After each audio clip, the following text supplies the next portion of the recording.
Can everybody see the screen and is ready to go? Awesome. Okay, great. Perfect. Okay, now one of the things that you will have remembered from our time at Poplar Point is that it's pretty unusual to see a single pump hanging out by itself. More often than not, multiple pumps are installed together, and they can be installed either in series or in parallel. Now, when you install pumps in series, basically the flow, sorry, I'm getting my thing working here, comes in to the eye of the impeller. One pump gets discharged out into another line and then into the next pump and then out the next line. So series means the pumps follow one after another.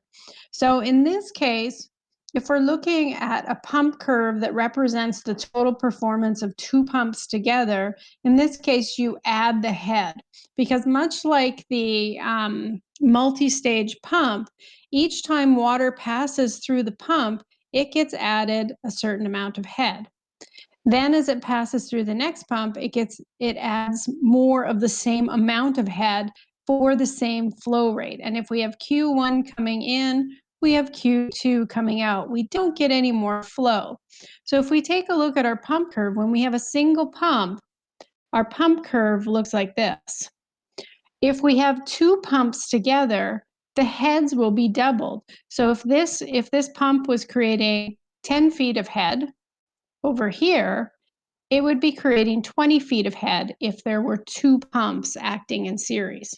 So, and again, if the head at this point here was 8 feet, at this flow rate, it would be adding 16 feet of head, and so on. So basically what that does is it gives us the opportunity to add more head without adding more flow. And so this would be something that you would do in a scenario when you didn't need more flow rate. You had adequate flow rate, but let's say you needed higher pressures or you wanted to lift the water to a higher elevation. You could install your pumps in series. Any questions about that?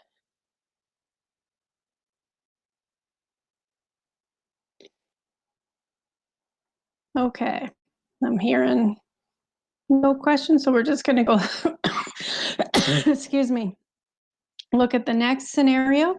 And this is where we have pumps installed in parallel. So this is a more common arrangement. So this is how the pumps were installed they were installed at Poplar Point, the high lift pumps, the vertical turbine pumps. So basically the idea is that you have water coming in, and when you have one pump operating, the water comes in, goes into the eye of the impeller of one pump, and then discharges and goes out. Now, as it passes through that single pump, it adds a certain amount of head. And we'll just say it adds 10 feet of head. And let's say it's got 10 liters per second going in. And I know I'm mixing units here, metric and imperial. Ooh, that's rough. Now, if I bring the other pump online, now that pump can move more water. So what we'll see is this pump now can move 10 liters per second also. So we'll see our flow rate double.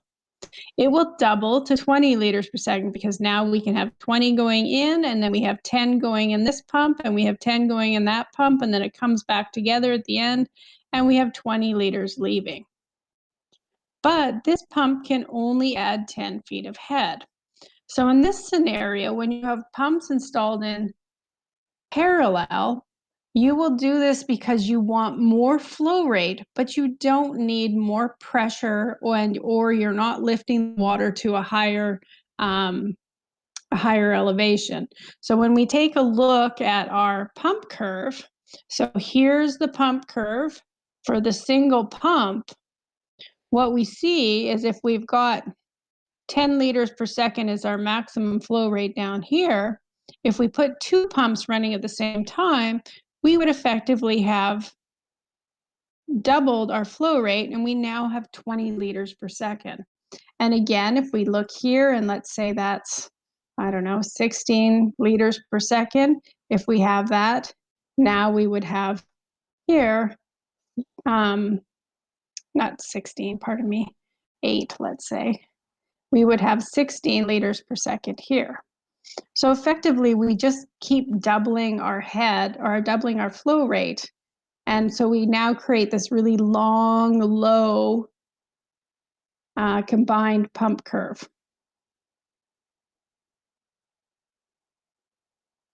And so we see this scenario like when at Poplar Point in the winter months, they will have a single pump running. And then in the summertime, when their flow rates grow up substantially due to all the incoming tourists and such, they will need to bring maybe 2 additional pumps online so that they can meet the demand requirements. They don't necessarily need more pressure, but they just need more water.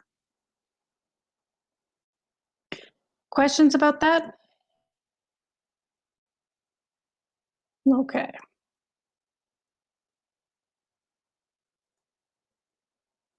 Wow, that is a little crazy. Are you guys seeing this on the screen where it's a little nuts? Okay. I don't know why it's that way. Excuse me. But you have the notes, so your note screen should be able to read it. Yeah, the printout should be fine. I don't know why Collaborate is making this insane. But here's the idea.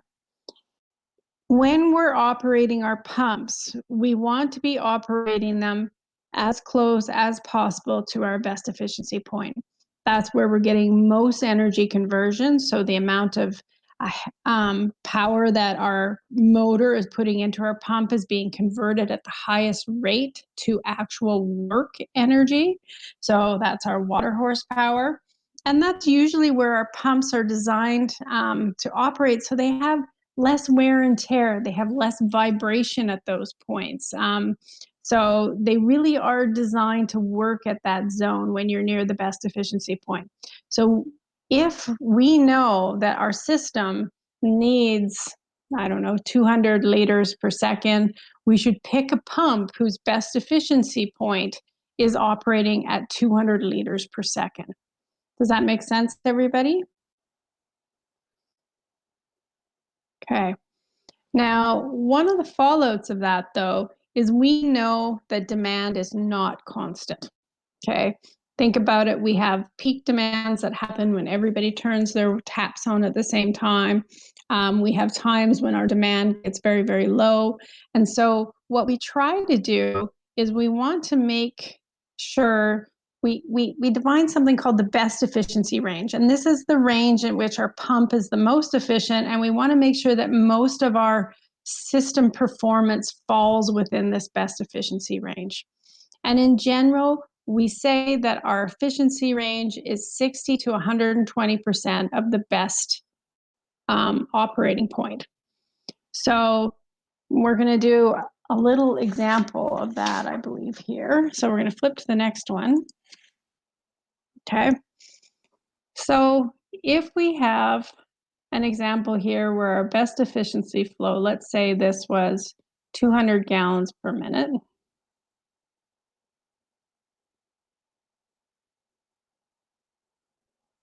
Okay.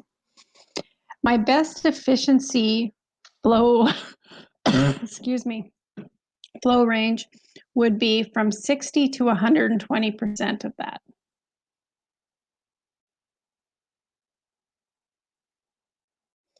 So can someone times 200 gallons by 0.6 and 200 gallons times 1.2?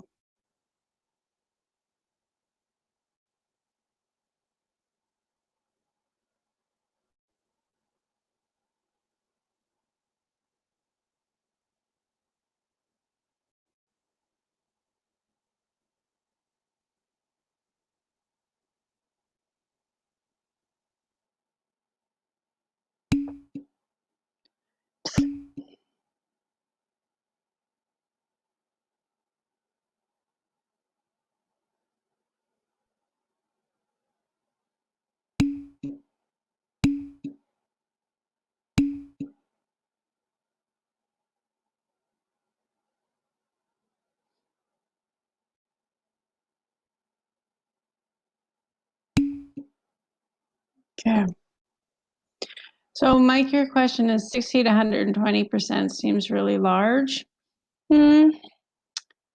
Yes and no. I mean, it is.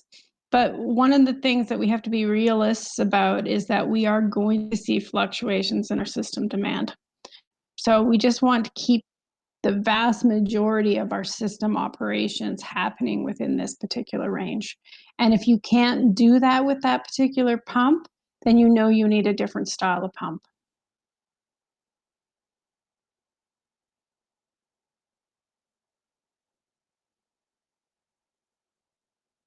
So in this particular case, and I'm just going to erase what I've got going on here. So this, oops, that would be my QEP equals 1, whoa, equals 200 GPM. And so then we have 240 and we have 120.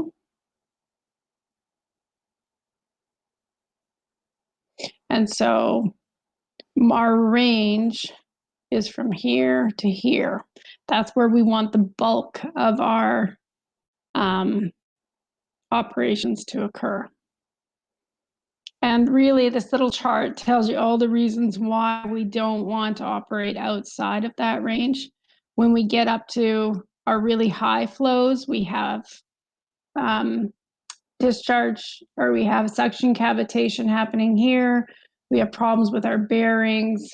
And then down here, this is where we start to get close to our shutoff head. And bad things happen there. We have water recirculating inside of our pump. It gets very hot because the water's not passing through. It just keeps cycling around in there. So we definitely want to keep outside of these particular areas when we're operating our pump.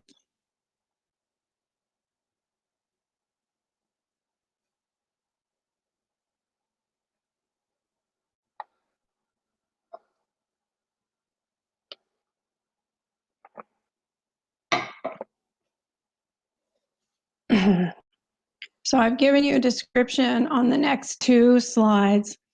What happens when we operate our pump either near the maximum discharge or at the shutoff head.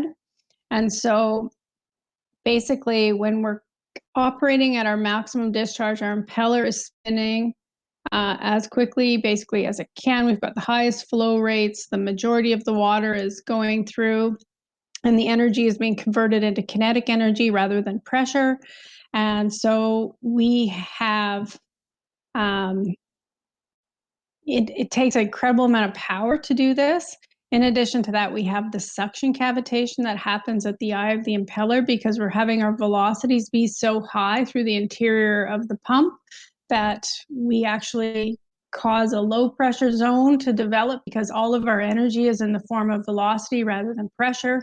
So our water boils, and then when the water boils, those water vapors, bubbles form. Those bubbles then spin out into a higher pressure zone at the outside of the impeller, and they collapse. And when they collapse, they can really damage the impeller. And this again, for the next one, is why we don't want to operate near the shutoff head. We have the vibration that happens, we have the high heat that happens, and we have the discharge cavitation. And that's where the water that would normally be discharged out into the discharge line is forced to recirculate inside. And at the cut water, because the cross-sectional area is so small, the velocities get super high. And again, that causes a transfer of energy from pressure to velocity.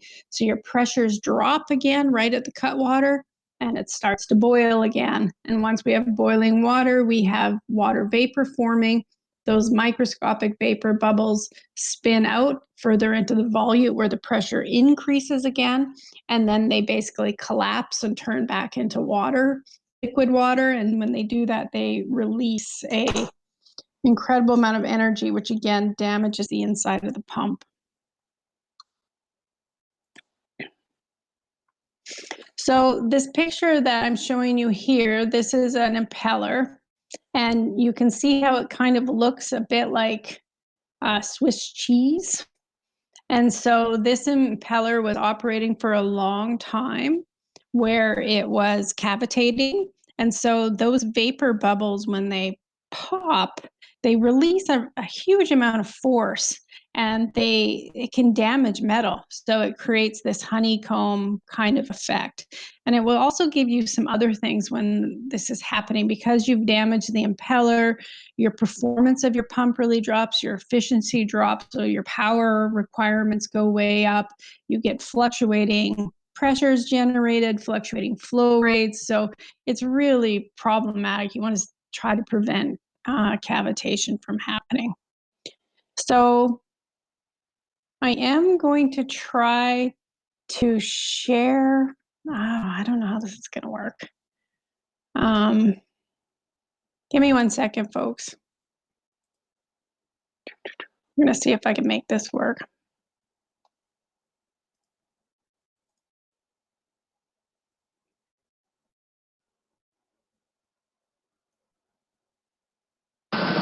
Ooh. All right.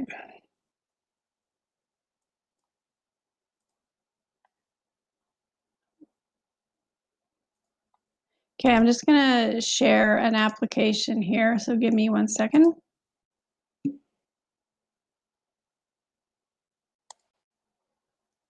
And I'm going to share the audio, and I hope this works.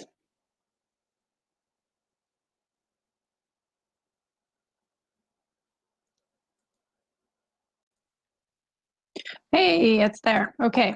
I'm just going to put this into full screen, so you should be able to see that better. Okay, great. And I am going to play this, and what I want you to listen for is the sound, okay? Because they're basically going to force this pump to cavitate.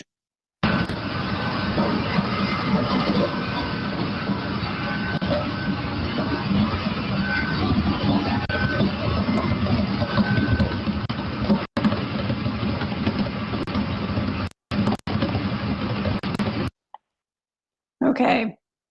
Can you guys hear that?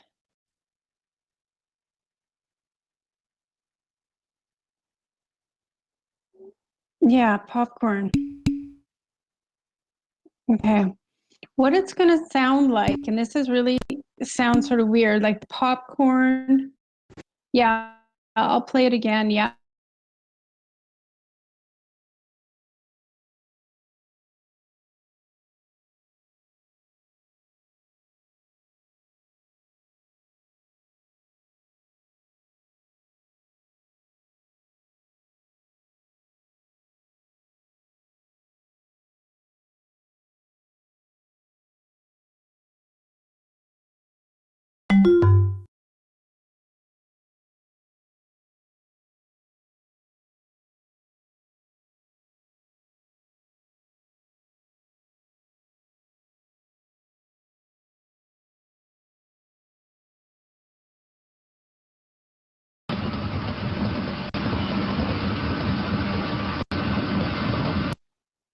Okay.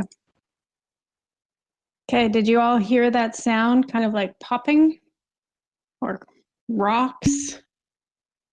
Okay. Your pump should never sound like that. You should hear rushing water for sure, that sound, and the sound of the motor. Those are all things that you should hear. But if you ever hear that sound, that popcorn sound or that rock sound, like you've got rocks inside of your motor or inside of your pump, that means you've got a cavitating pump. So you're either operating it with not enough positive suction head provided to the pump, or you are operating it near the discharge shutoff head, or operating it near the maximum flow rates. Well, it's not so much that it will lead to an explosion, but you'll usually have vibration damage happening. So you could have your bearings essentially break. You can have your shaft break. So those are some of the catastrophic things that can happen in your pump just because you're making it do really awful things that it doesn't want to do. But for the most part, what you're going to see is a serious reduction in the efficiency of your pump, so your power requirements are going to go up, yes, it is possible to stop all cavitation in a pump. Yeah. But here's the number one thing that you're going to see if your pump starts to cavitate. You're going to notice that your amps and your voltages are going to be fluctuating. That's going to be your first indication. Whereas you had a pump that just kind of went along doing its thing, pulling its standard power requirements, and then all of a sudden it's doing something different. That's usually a pretty good indication that you've got cavitation happening, and you should take a closer look at it. And usually what's happening at that point is you are forcing your pump to operate above its best efficiency range. So you're asking it to deliver too high of flow rates. That's the most common. And so you basically have an undersized pump. And so it was good for a long time, but then the population grew and you are now have more demand on the system. And so your pump starts to cavitate. So just be aware of that. Also, another thing is your pump will start to get hotter. And you'll notice, I don't know if you guys remember, but at Poplar Point, they had temperature gauges on all of the pumps, and the operators there monitor all the temperatures. So if you see a trending upward increase in temperature of your pump, you'll know that something has substantially changed in the pump and you're forcing it to do something it doesn't like to do at that point.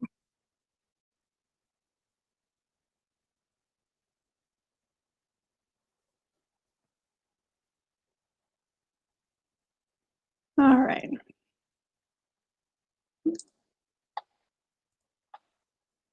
Okay, so what I'm going to do is get back into our PowerPoint.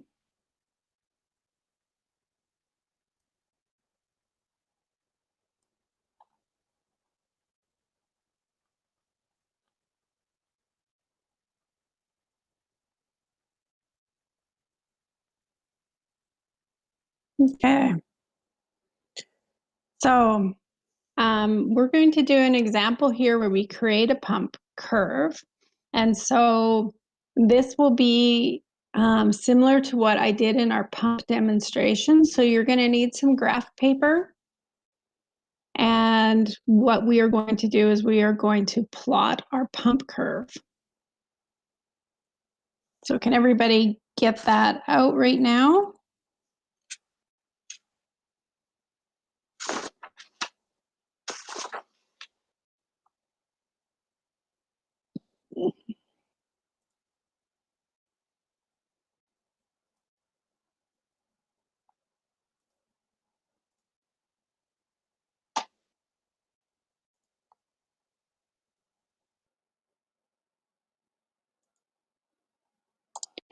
All right, so what we're going to do is we are going to plot a pump curve.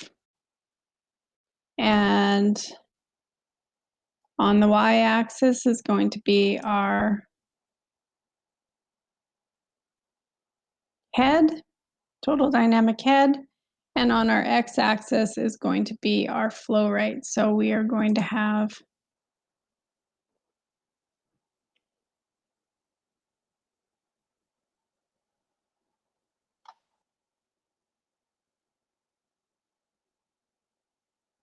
sorry, my thing's not working here.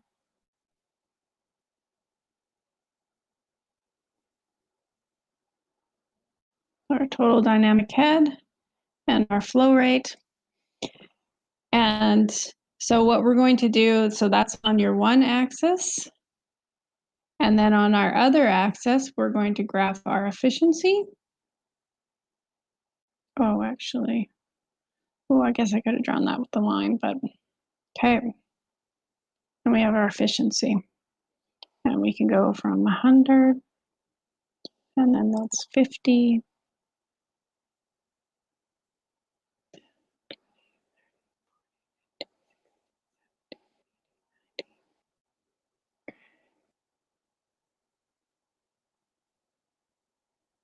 And our discharge goes up to 400.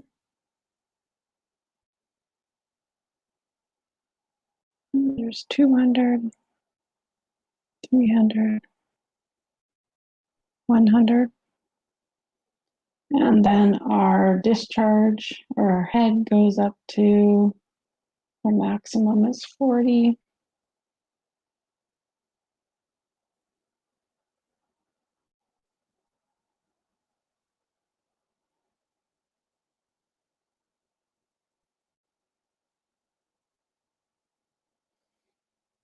Okay, so when we're first creating a pump discharge curve, we're just graphing it like it's normal X and Y coordinates. So when our discharge is 0, our first head is 40 liters per second, so that's up here. Our next flow rate is at 60, and the head is at 35.5, which is going to be somewhere around here. And then we're at 130, and we're at 34, and then we're at 190, and we're at 32, and then we're at 225, and we're at 30, and then we're at 250, and we're at 27, and then we're 320, and we're at 22.5. Oop, let's put it here. And then we're at 380, and we're at 17.5. Somewhere here. So our pump curve is going to look something like this. Now you guys are going to do this to scale on actual graph paper.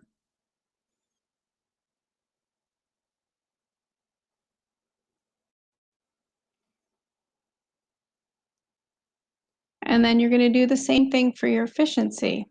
When your discharge is at 60, your efficiency is at 43, so you're sitting somewhere here. And then your efficiency goes up to 61 at 130. And then at 190, you're at 73, which is somewhere here.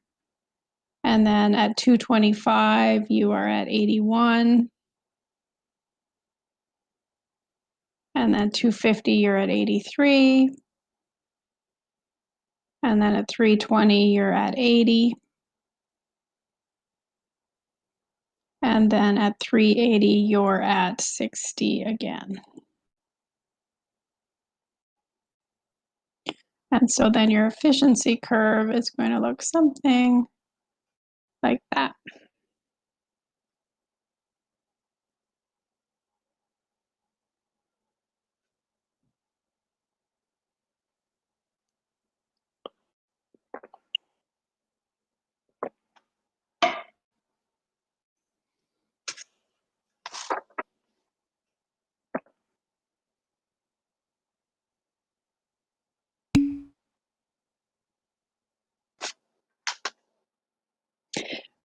So the red is the efficiency curve.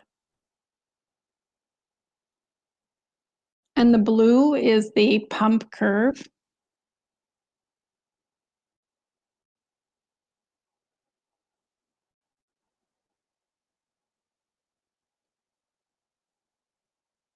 And so here we have our total dynamic head. My writing's terrible on this screen, I know. And we have our flow rate along the x-axis. And then we have our efficiency along the y. So we have two y-axes. And your efficiency ranges from 100 to 0.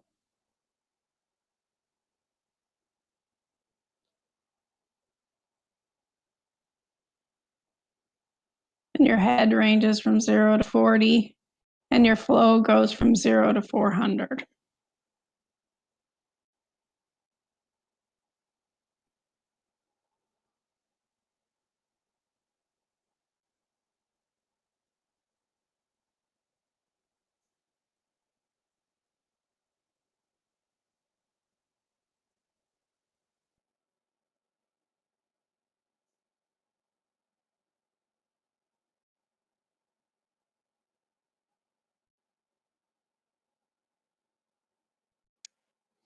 Can you all let me know when you're done graphing?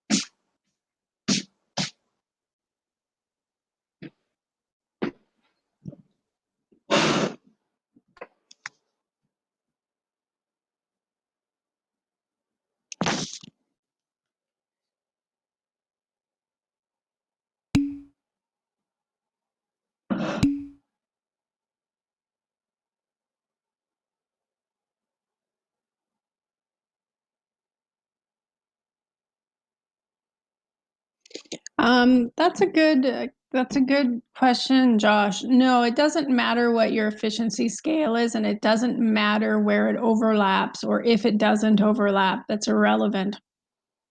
Okay. So if you want to make it so that your efficiency curve and your pump curve don't overlap, you can do that, but it doesn't matter if they do.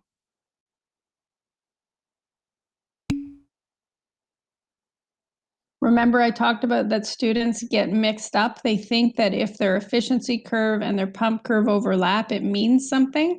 It doesn't mean anything.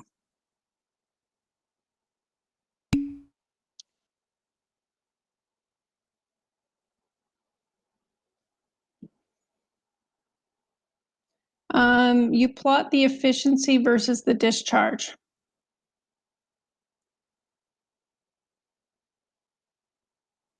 Gemma.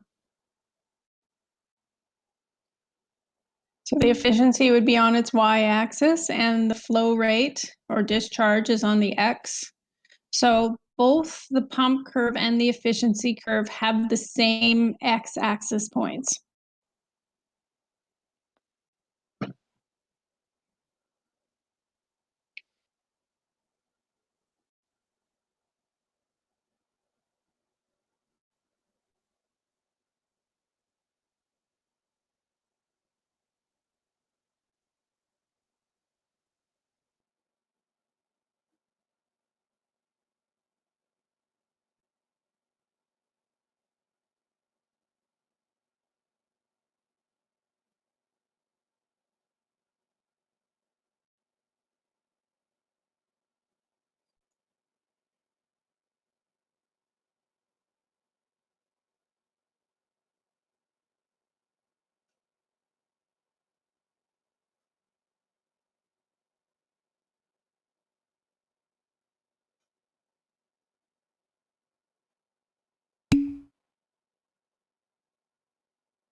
Thanks, Kelsey.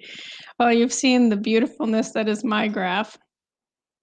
As long as it looks better than that.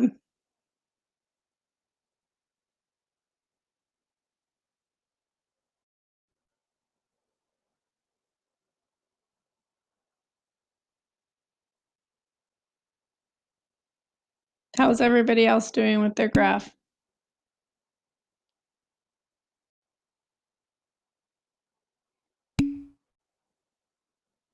Okay.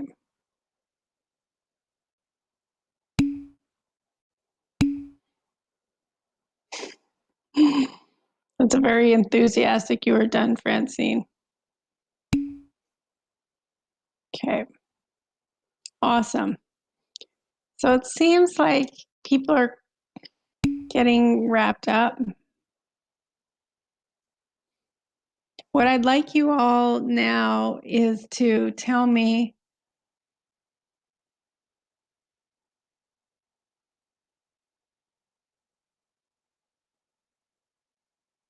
what the QBEP is.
Yep. Okay, it is definitely 250 liters per second. And that's because our maximum efficiency was determined to be 83%, and that occurred when our flow rate was 250 liters per second. So if I was to draw that on here, so here's my 250. Boop. So there's my maximum efficiency of 83%, and there's my best efficiency point.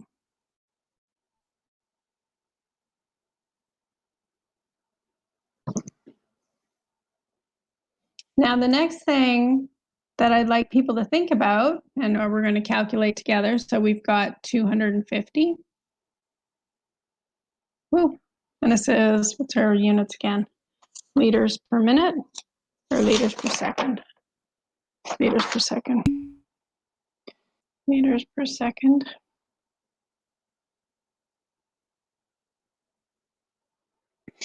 Carly, there does appear to be some people's browsers have difficulty managing the software a little bit.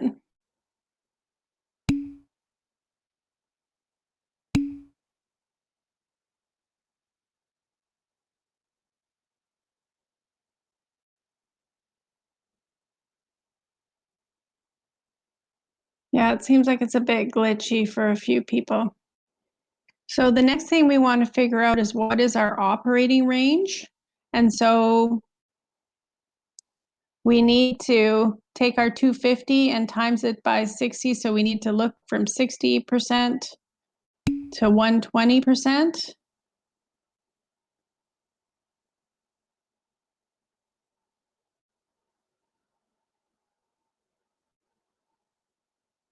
So our QBEP range is going to be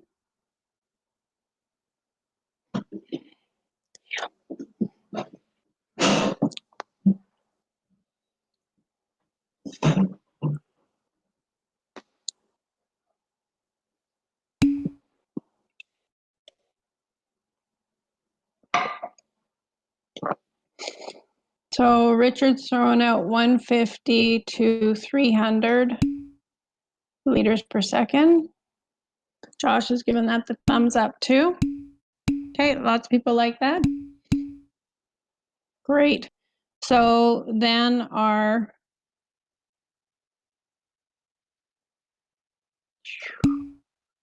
we go from 150 to 300.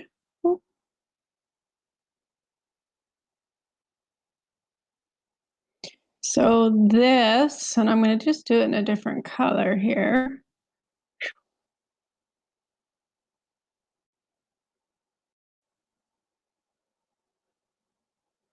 That is our QBEP range. So that's our best efficiency range.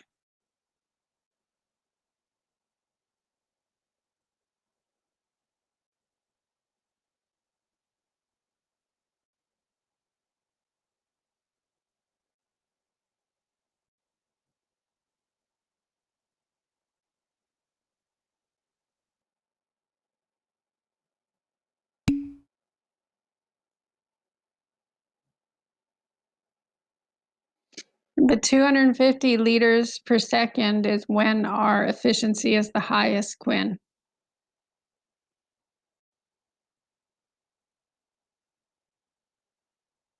So our maximum efficiency was 83%, and that occurred when the flow rate was 250 liters per second.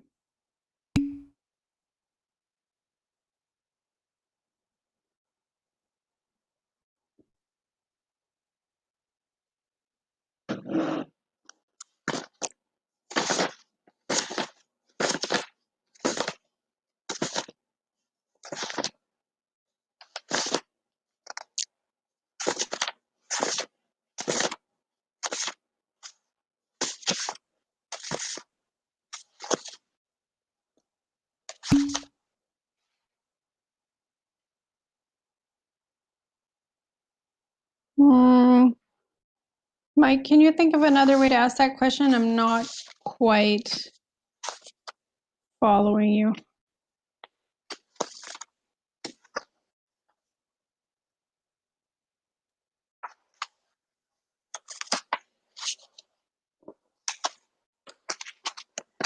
To have a skewed efficiency curve.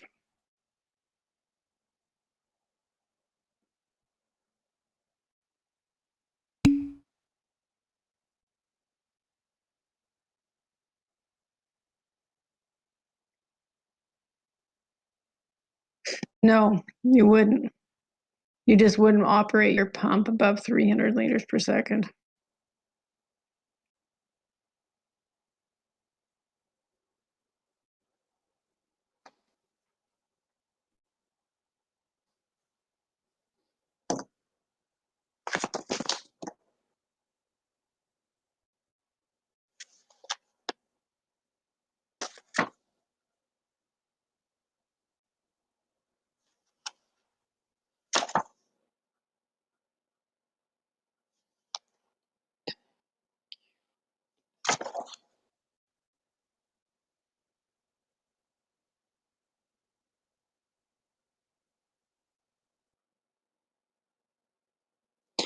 All right. So the next question that I have is we want to calculate the power output at our best efficiency point. And the power output is the same, is another way of stating your water horsepower.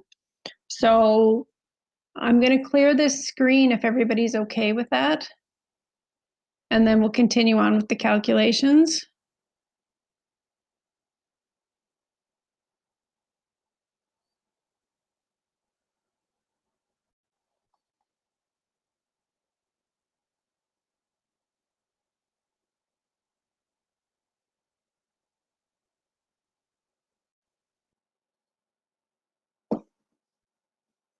Okay. Hearing nobody screaming in the background, I'm going to go on to the next step here.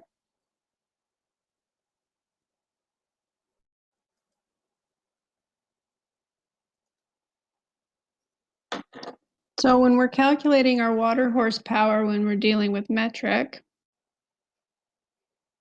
it's equal to 0.0098 times by our flow rate times by our head.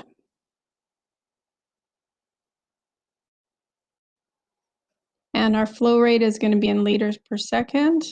Our total dynamic head is going to be in meter, and we get our answer in kilowatts.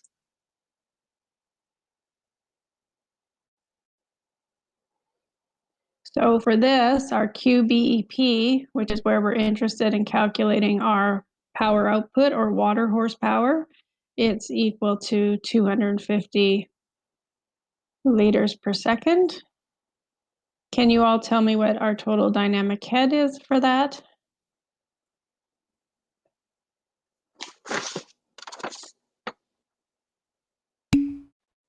Yeah, 27. Okay, thank you, 27 meters. Awesome. So now that's in the form that we need it to be, so we can calculate it and get our water horsepower in kilowatts. Plug that in.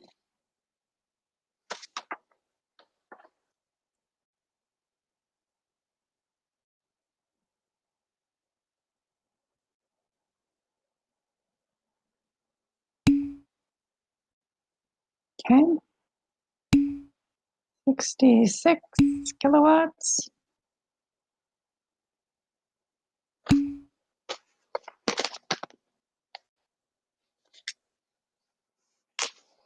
And if we were to put that into horsepower, because people still really, really love to deal with horsepower,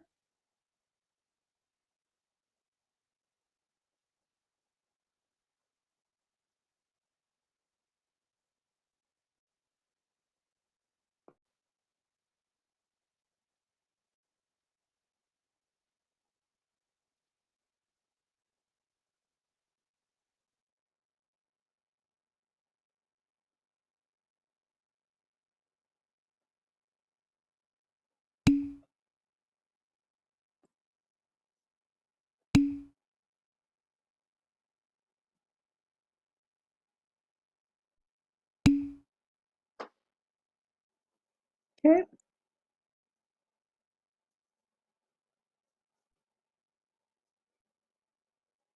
Guys, when you guys remember when we were at Poplar Point, did he talk about watts really in regards to the pumps at all?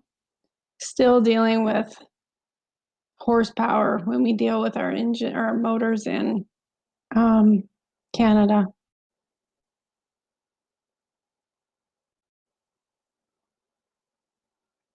So that's our water horsepower.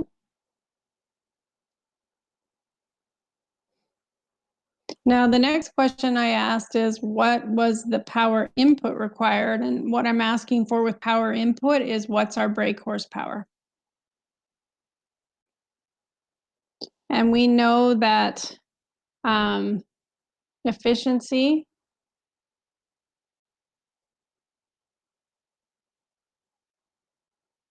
oh God, I'm blanking out here. We know that the efficiency is equal to our water horsepower over our brake horsepower. So then our brake horsepower is equal to, I gotta get that right, water horsepower divided by our efficiency.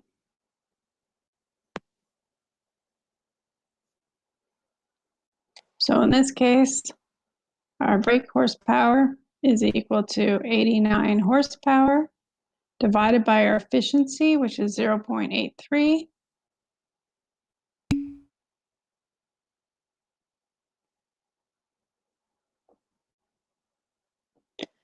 All right, does anybody want to confirm Sawyer's number?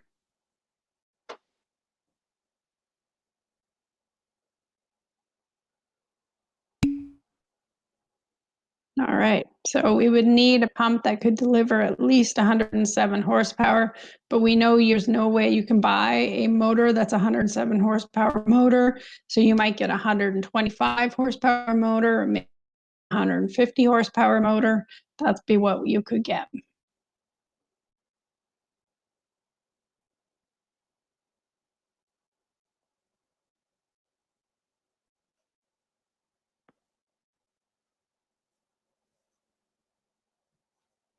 Does anybody have any questions about this so far before we go on to the next step?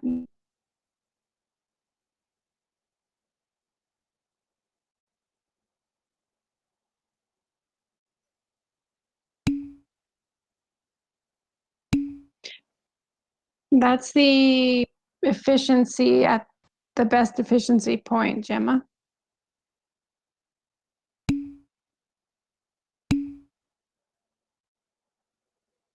And Josh, how size up would you aim for horsepower? Well, it depends on what your fluctuations in discharge are going to be, because we know that our power requirements go up substantially when we have an increase in discharge requirements. So it's a little bit about what your projected population is going to be. It's a little bit like you don't want your motors to be super oversized, but you want some capacity for change. Yeah, for sure. Yeah, and definitely budget, because sure, it would be great to buy a 200 horsepower motor, but that gets pricey if we compare it to a 120 horsepower motor, right? So you would take a look and do like a cost benefit analysis and see whether it'd be worth it to put what size you'd put in.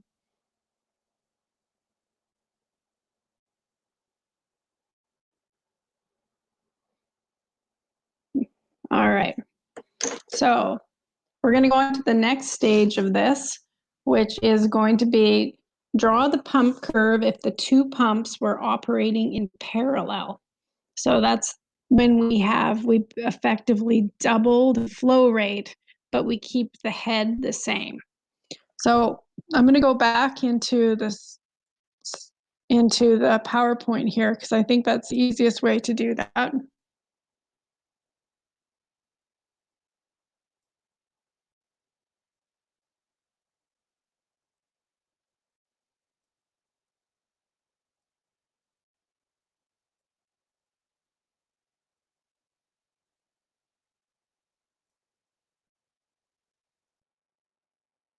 Okay, so for the first one, if we're operating in parallel,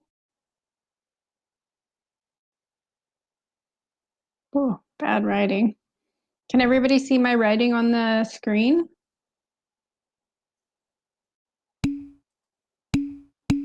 Okay, good. All right. So in this case, when we're operating in parallel, our head remains the same, but our discharge doubles. So our new discharge for the first one, still 2 times 0 is 0. Then we would have 120, and this is for Q.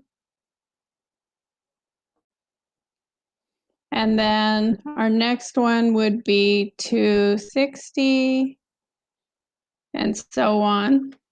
I'm gonna let you guys do the math now, and I'm gonna drink tea.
Okay, so is everybody graphing this now?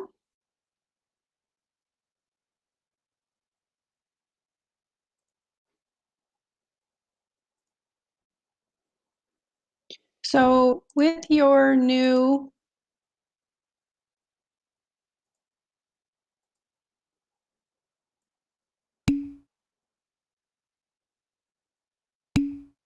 yeah, you can graph it on the same one, that's fine. It's actually kind of neat to do it on the same one. Okay, so in our first little graph, we basically went from, we had a head that started at 40.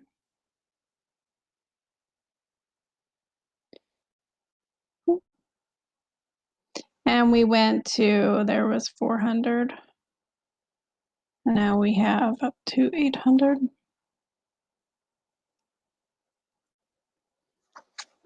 And we were down to 1740 here, 20, 10, whoop, 20. Whoa. Pen doesn't write super well on here, 30. So our first pump curve looked something like this. Okay. So our next pump curve, when we draw the points out, And I'm just going to put it in a different color here. So our combined pump curve for when we have our pump operating in parallel is going to look something like this.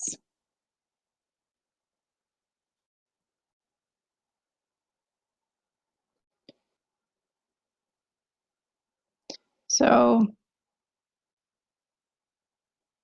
we finish at the same heads, we start at the same head, but our flow rates have effectively doubled.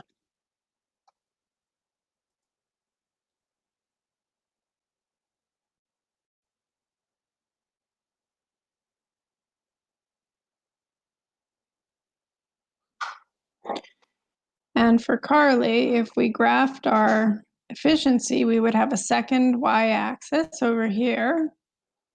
And we would still, same thing, graph our efficiency versus our flow. So we would have a series of points that we would graph until we get to our maximum efficiency of 83%, and then it dropped off again. And so that would be our efficiency. Look like that for our little curve.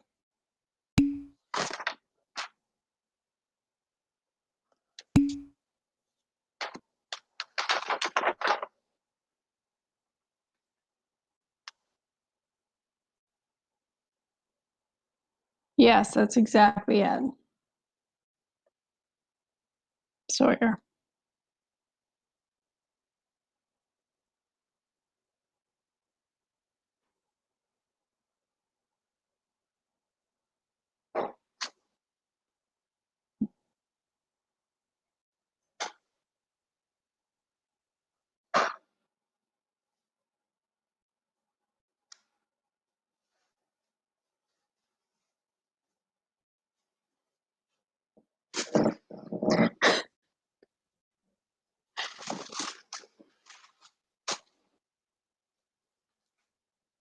How's everybody feeling about this?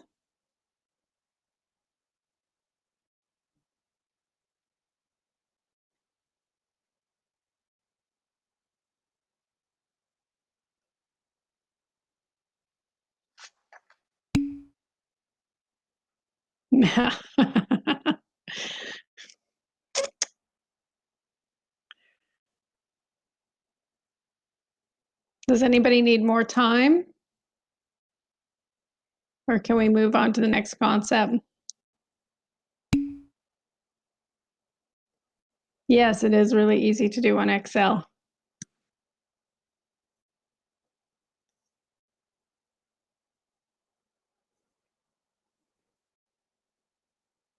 So we do the exact same thing for when we are doing with pumps in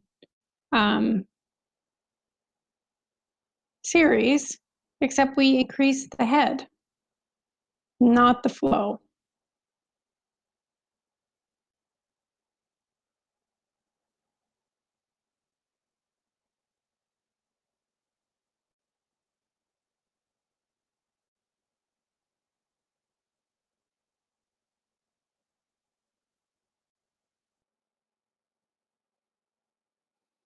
So in here, we will increase our head. So our head will double. And this is for series.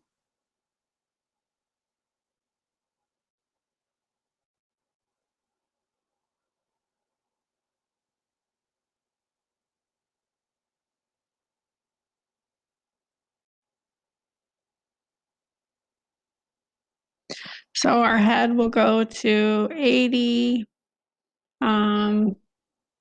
Geez, I don't know. I got to get my calculator out.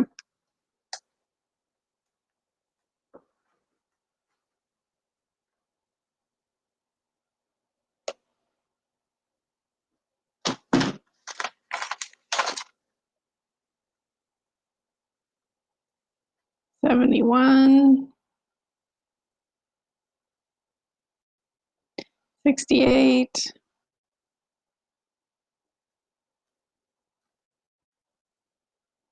65, 60, 54.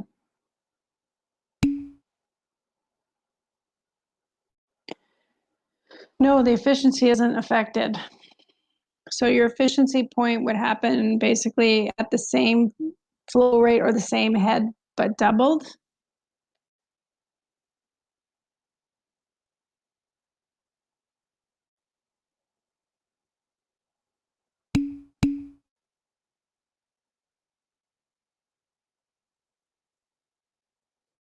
Yes, that's correct, Quinn.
All right, so what we can do is we can again graph this.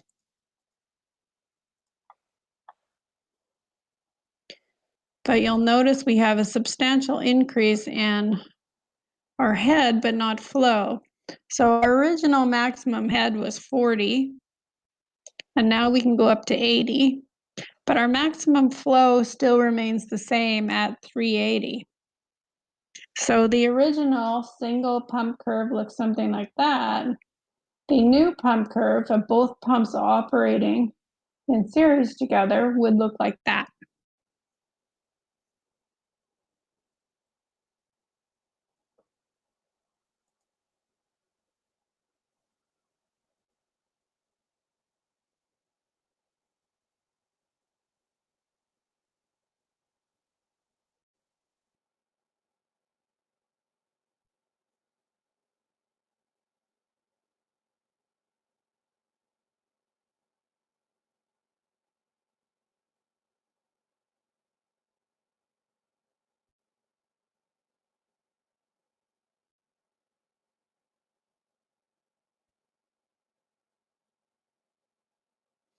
Does everybody feel okay about this?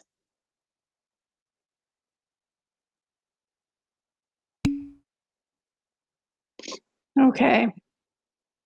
Excuse me.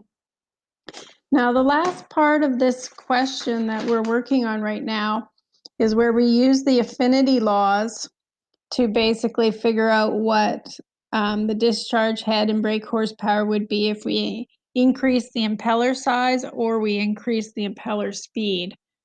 But I'm thinking you guys can probably do that on your own, or do you want to work through that?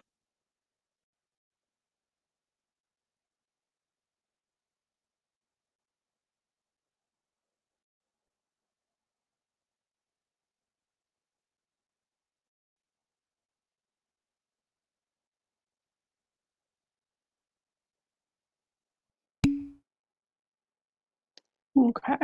Sawyer says he's good. Anybody else got an opinion? We're kind of at the end of our hour here. I just looked down. Yeah, it's the exact same process as before. You use the affinity laws. They're really straightforward to use.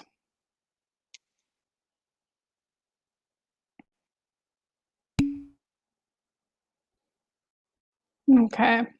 Now we were supposed to be done at 11:10, but we've gone a bit over to 11:20.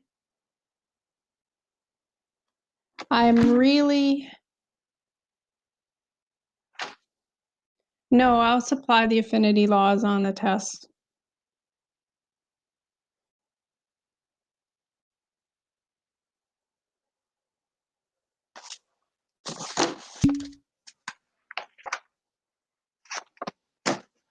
I forgot to 10 minutes, I'll never get back. I think about it's extra 10 minutes of awesome, Stuart. So what I'd like to do is I'd like to stop here for now before we get into the simple systems and everybody have a break and a stretch again and get some food. How long of a break do you guys think you're going to need?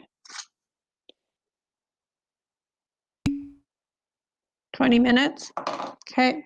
So you guys want to come, how about we come back at 11:45?